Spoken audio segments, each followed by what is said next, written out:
Welcome, friends, to another episode of Dan Tremblay Music. Today we are back in the shed.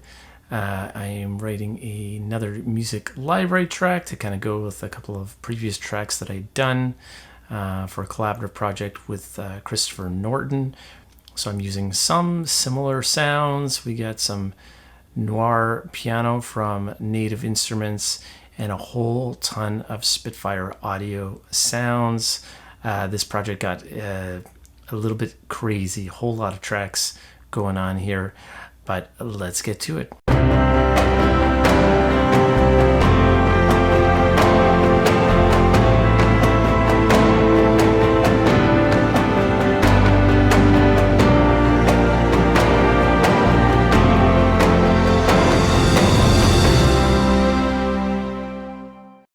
So we're going with, once again, Noire Piano from Contact Instruments, Native Instruments, sorry.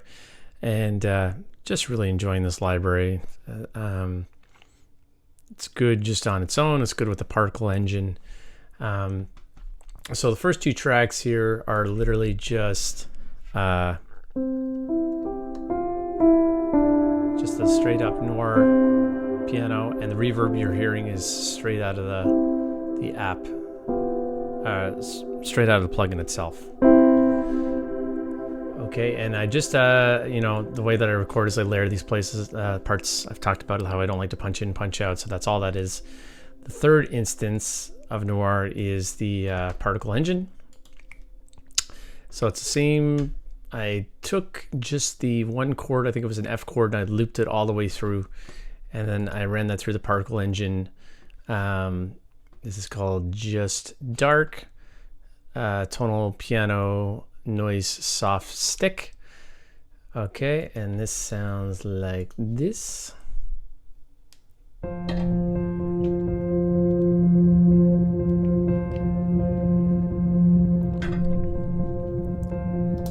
So it's almost like it. So some of the original piano part is in there, and the rest it's almost like a pad that's used. Okay, and then I felt bad because I haven't used una corda in a while, and that was always my go-to piano. So, but I used it more as a rhythmic kind of textured part. So let's listen to this.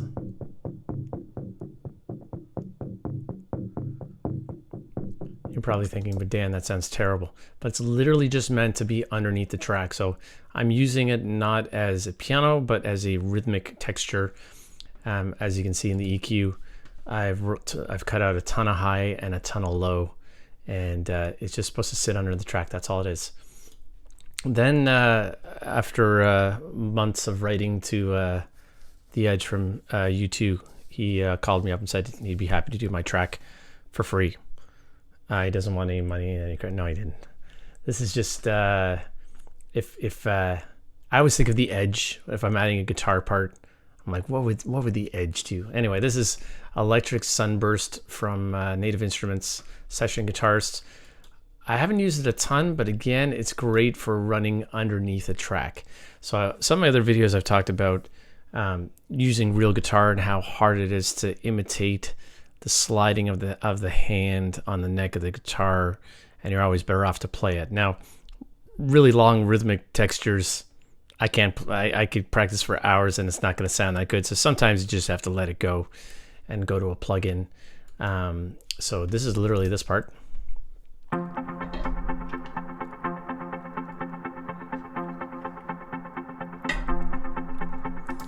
Again, it's just that, it's just a repeated pattern just running right underneath the track, very background.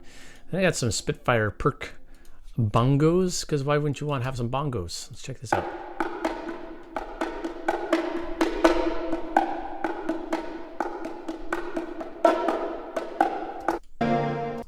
Incredible percussive part. So again, I've talked about my percussion. Try to never loop the percussion. Okay, you want to get all the velocity layers. Then I have two instances of Spitfire perk snare. One pan hard left, one pan hard right. There's this part.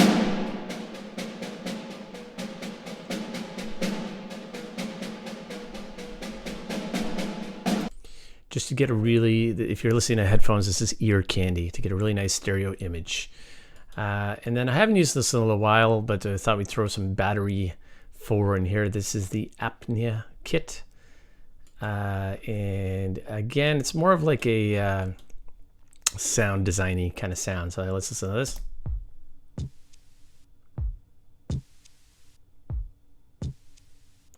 That's all it is. And I literally looped that part because it's not really, I'm not looking for a velocity layer. So I'm not even sure that there's a bunch of velocity layers in Battery, but it's literally, again, just to run a little bit of ear candy, pan hard left. And then I got another instance of Battery called Click Dub Kit. And I just wanted some more kind of low end in there. So that's the sound. It's literally just a kick. And then later on, it gets a little bit more, just a repeated pattern, just to get a little bit of low end underneath the track. This is from, I think it's called That Sound or That Sounds. Looking for That Sound. It's a library company that focuses primarily on percussion. And I'd never heard of it until my main man, Josh Leak. If you don't follow Josh Leak on YouTube or anything else, dude is just so talented. He's an incredible composer. You know, his stuff has already been licensed all over the place. In fact, I was watching some YouTube video and I heard a song. There it is, Josh Leak. So, you know, great. He sings, he's a guitarist, he's a piano player. He's going to be featured in an upcoming version of Dan Tremblay's artist profile, hopefully soon. We're looking to try to do it next month. Anyway, we've gone back and forth a few times, and he's always been super helpful with production advice. And you know, that's how I found out. It was either through him directly or it was through his website. But anyway, I want some claps. I want some big claps at the end. Ooh. And it's didn't really have anything I just wanted I wanted a little bit more in the end of the song, so that's all that is. I got one instance of Spitfire Labs. I just wanted a ride cymbal in there. That's all it is, a ride cymbal. And it is, again, panned hard right. It is not looped, so you get different kind of layers in there. Sometimes I even miss. There's even some misses in there where it doesn't quite get the thing in there, and just left it in there because I wanted to be realistic. Okay, then I got my favorite patch from Hans Zimmer Percussion, the Tombecs. I love these. I totally overuse them, and I don't care. Love them.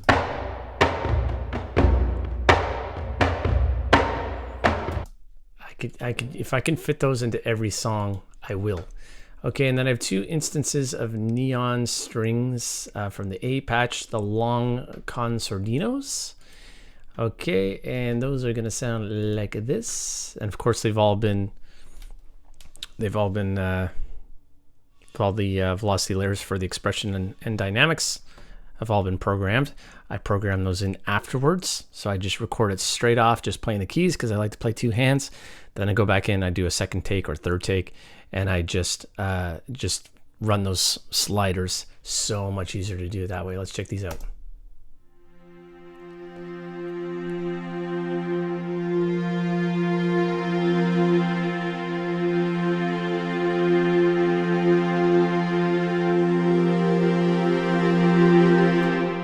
What can you say about Neo? The strings are amazing. I actually was fooling around with Tundra for this particular song, and it just wasn't quite working.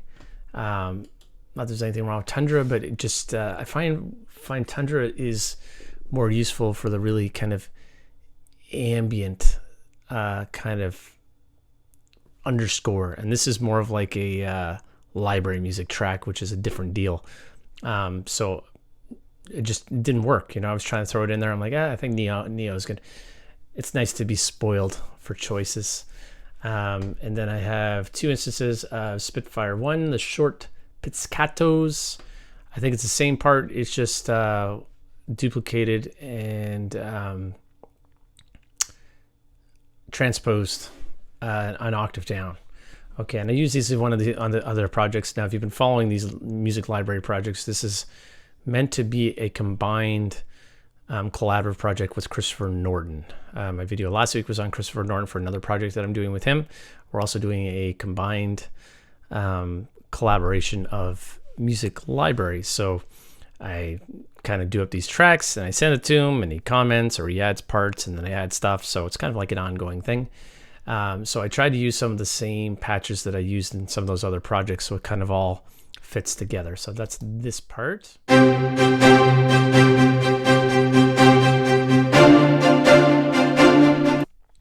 To me, the Albion 1, the short pizzicatos, if you're trying to get those ostinato type things, it gets it done super fast. Then I have instance of cello, solo cello, and solo violin. So this is Spitfire solo strings. I'll just play them both together so you can kind of hear it.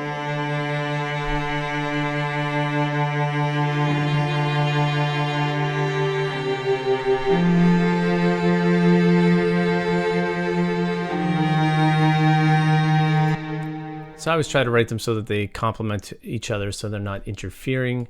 So we get some kind of harmonic textures in there. And then I have Albion 1 woods long low and brass mid long just at the very end, just to get a little bit more something else in there at the end.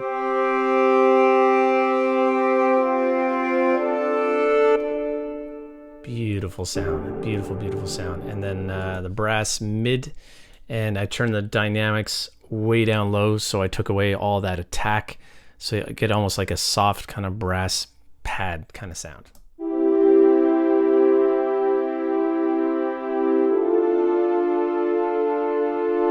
Very delicate, just at the very end to kind of sit in the track. And in terms of processing, the usual suspects, EQ all over the place. The edge sound again rolled out, sorry, that's the guitar part, rolled out a ton of low and a ton of high, and cleaned up some of the lows throughout. I did not do anything to the tombecs or the neo strings concertinos, but I did cut out some lows in the Albion pizzicato patches and the strings, the cello and violin. And then the Albion, the last two tracks, the woods and the mid, mostly cutting out the lows. Reverb is only added to the clap sound that I talked about, Spitfire Ride, the cello and violin, because of course, if you take those out and you're using solo strings patches, it's going to sound horrible. Not that there's anything wrong with the libraries, but you need some serious reverb when you're working with solo samples, solo instruments. And then I got my Ozone, usual Valhalla, and that is it. Very few panning things happening here. So I'll play the track from start to finish, and then we'll have some final thoughts. I'll hopefully remember to turn my microphone down this time. Okay, here we go.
So final thoughts. So I'm using some of the same sounds as the other project just to kind of get a little bit of a common theme going on, but a few surprises in there, some battery, Native Instruments battery to try to get some rhythmic textures in there, mix stuff down low. We got Sunburst Electric, which is really good for laying down some rhythmic guitar parts really quickly that sound really good, and a whole lot of percussion going on in this one. So hope you enjoyed it today, my friends. Get out there, compose, have fun. Catch you in the next one.